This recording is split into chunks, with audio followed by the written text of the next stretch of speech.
In the last topic we were discussing about the hydropower plant, then we discussed about the solar power plants, hydropower plants and wind turbines. So next one is one of the, again it is one of the renewable sources of using, where mainly used for biofuels. Largely mainly when coming for the fuels, mainly we depend upon the petroleum products, like whether it might be petrol or diesel. So based on mainly that we have dependent, so by using that the vehicles are emitting a more emission by using that petrol and diesel. So because after up to certain years, it may the petroleum product may vanish. So for the alternate source of that energy is nothing but biofuels. So whether it might be a biomass or whether it might be a biodiesel, where mainly it is used for to run the vehicles.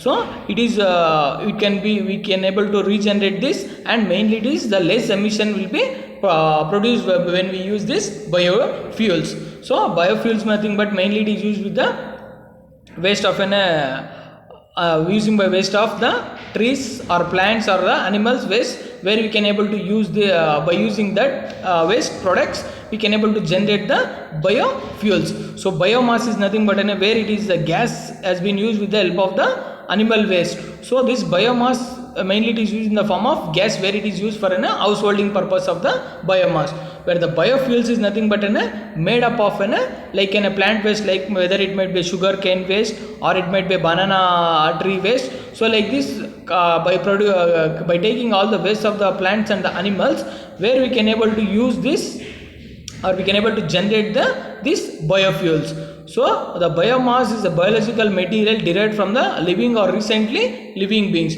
So it most often refers to the plants and plants derived materials, that is waste of the plants and the animals waste, plants waste, where we can able to produce where we are going to get, and which is specially called the lignocellulose as energy source. Biomass can be either used directly via combustion to produce the heat, or to convert or indirectly we can able to convert to the various form of biofuels.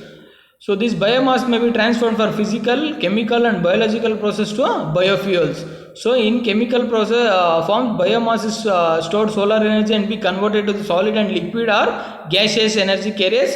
So this all can be converted or be done through this biological bio waste products. So that bio waste product nothing but whether it might be animal waste, or it might be whether it might be in the form of plants and the trees where it is obtained. So these how we can able to use this waste products in order to develop the biofuels to replace with the petroleum products.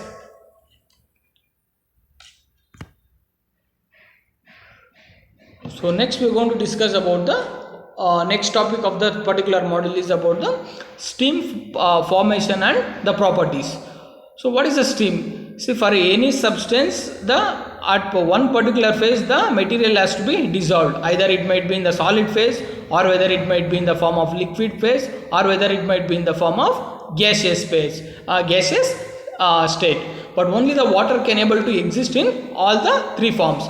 See, if all the materials can able to exist in either any one form, whether it might be in the form of solid phase, or whether it might be in the form of liquid phase, or whether it might be in the form of gaseous phase, but only the water can able to exist in all the three phases. So all the substance under suitable conditions and suitable temperature and pressure can able to exist in any one of this form, but only the water can able to exist in all these three forms. So first we can able to see in the solid form. So that is we can able to see solid form as an ice, and the liquid form, if we consider as a liquid form, we can able to see as in a water, and if we see in the gaseous means nothing but a vapor, or that what we call it as a steam. So most of the practical problems in thermal engineering are where we can able to see in the thermal engineering concerned with the liquid and a gaseous rather than the solid phase. So water is mainly which is a liquid at a normal temperature. If we consider that at a normal temperature, the water, when you boil behind the normal temperature, what happens? So the water starts emitting the steam. So that steam is now in the form of vapor. So by using that steam we can able to generate by using the steam we can able to convert that normal steam to the superheated steam, and that steam, by using the steam we can able to run the steam generators, or we can able to run the boilers. So it is water we can able to use for different applications by converting into the different forms. So I'll repeat once again. So any products or any substance, so it will be suitable at a particular suitable temperature and pressure. It can able to exist in any one of the form, that is whether it might be in the form of solid, a liquid, or in the gaseous state. But only the water can able to exist in all the three forms. So for solid phase means we consider solid phase as an ice, liquid phase as an water, and a gaseous phases as an vapor. So by using this converting that water to the steam, we can able to run the steam generators, and by using that steam generators we can able to generate the electricity, and we can able to even run the boilers. So these about the how the steam can able to form at different phases. So next one is about the formation of steam at a constant pressure. See, whenever we are making that water to steam is nothing but water to vapor is nothing but it has to undergo for different phases. One is first when you start boiling the water above the normal temperature, it starts the vapor content. The vapor will be formed. So in that vapor till the water content will be there. If we boil above the water content, then next step is about the, so it will be in the form of dry waste, dry steam and wet steam. Wherein the wet steam is nothing but the water molecules will be there. Even after the wet steam also, if you keep on increasing the temperature, what happens? It starts to the dry steam, where only no water content will be there, only the vapor will form. If you keep on increasing the temperature behind the wet steam, automatically it starts to the superheated steam, where no vapor, only we can able to feel or we can able to sense the heat.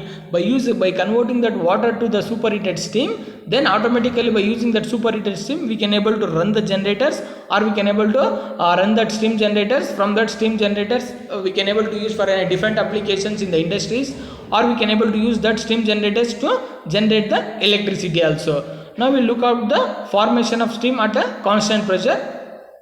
By considering 1 kg of water at a 0 degree Celsius taken into the cylinder on with a constant pressure, where constant pressure. So now the temperature is enthalpy, where we can able to see the graph in the next slide. So when the water is heated, the temperature till the boiling point, when it is reached, this temperature is called normally what we call it as a saturation temperature.